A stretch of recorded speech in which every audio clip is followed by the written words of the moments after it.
जय श्री कृष्णा। आइए सुनते हैं बैसाख मास महात्म्य अध्याय 27। श्रुतदेव जी कहते हैं, जो मनुष्य अक्षय तृतीया को सूर्योदय काल में प्रातः स्नान करते हैं और भगवान विष्णु की पूजा करके कथा सुनते हैं, वे मोक्ष के भागी होते हैं। जो उस दिन श्री मधुसूदन की प्रसन्नता के लिए दान करते हैं, उनका वह पुण्य कर्म भगवान की आज्ञा से अक्षय फल देता है। बैसाख मास की पवित्र तिथियों में शुक्ल पक्ष की द्वादशी समस्त पाप राशि का विनाश करने वाली है। शुक्ला द्वादशी को योग्य पात्र के लिए जो अन्न दिया जाता है, उसके एक एक दाने में कोटि कोटि ब्राह्मण भोजन का पुण्य होता है। शुक्ल पक्ष की एकादशी तिथि में जो भगवान विष्णु की प्रसन्नता के लिए जागरण करता है, वह जीवन मुक्त होता है। जो बैसाख की द्वादशी तिथि को तुलसी के कोमल दलों से भगवान विष्णु की पूजा करता है, वह समूचे कुल का उद्धार करके वैकुंठ लोक का अधिपति होता है।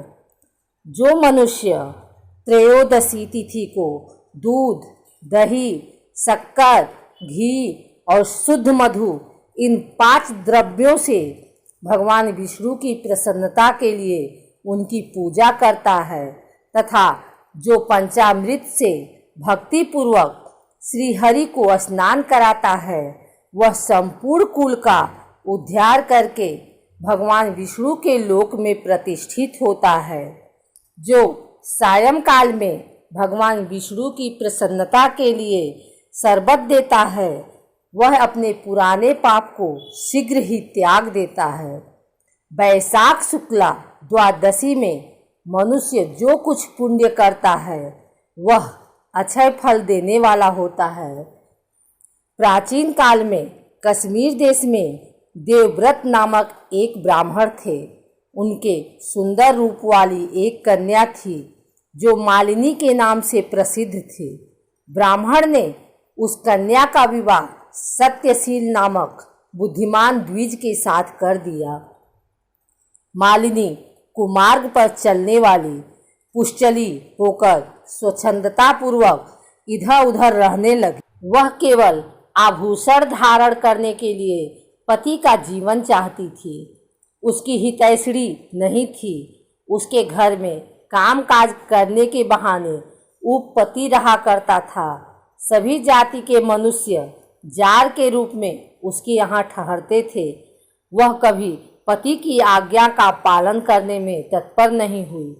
इसी दोष से उसके सब अंगों में कीड़े पड़ गए, जो काल, अंतक और यम की भांति उसकी हड्डियों को भी छेदे डालते थे।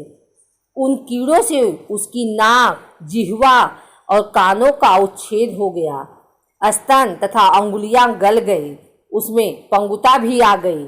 इन सब क्लेशों से मृत्यु को प्राप्त होकर वह नरक की यातनाएं भोगने लगी।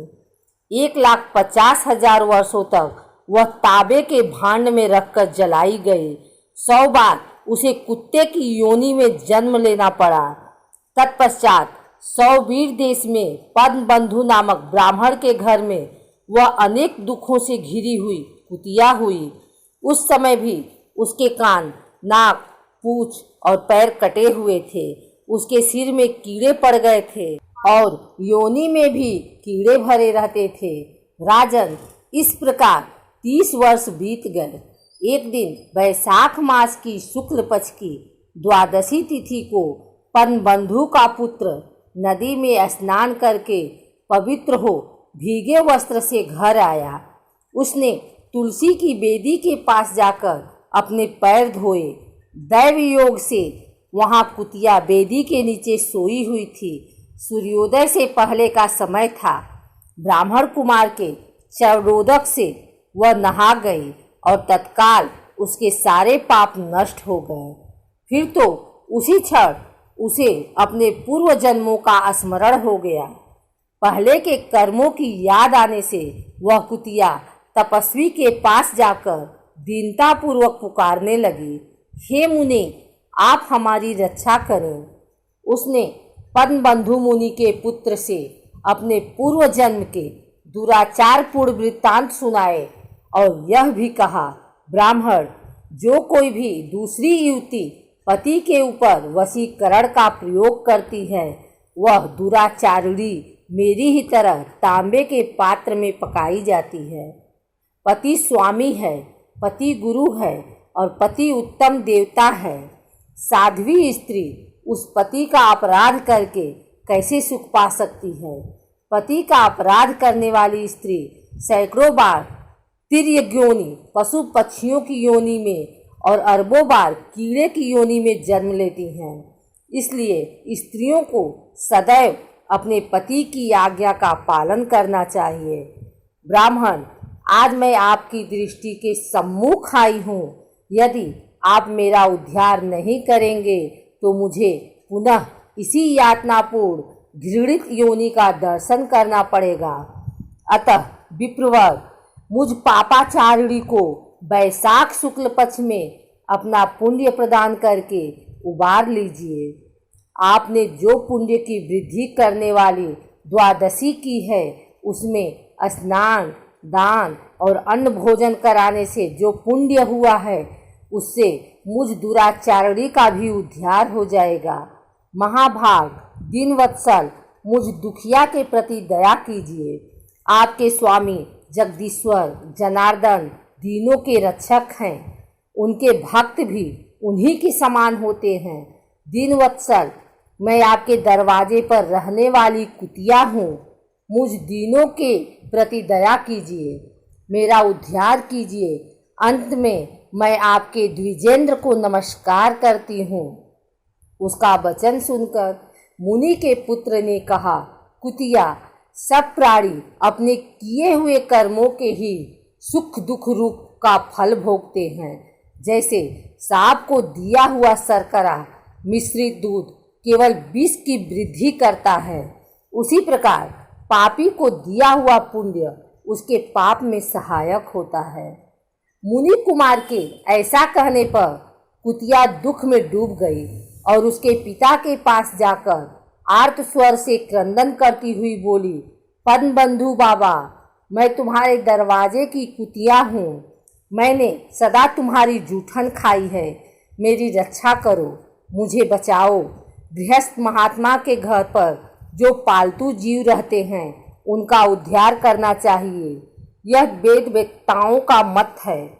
चांडाल, कौवे, कुत्ते ये प्रतिदिन गृहस्थों के दिए हुए टुकड़े खाते हैं, अतः उनकी दया के पात्र हैं।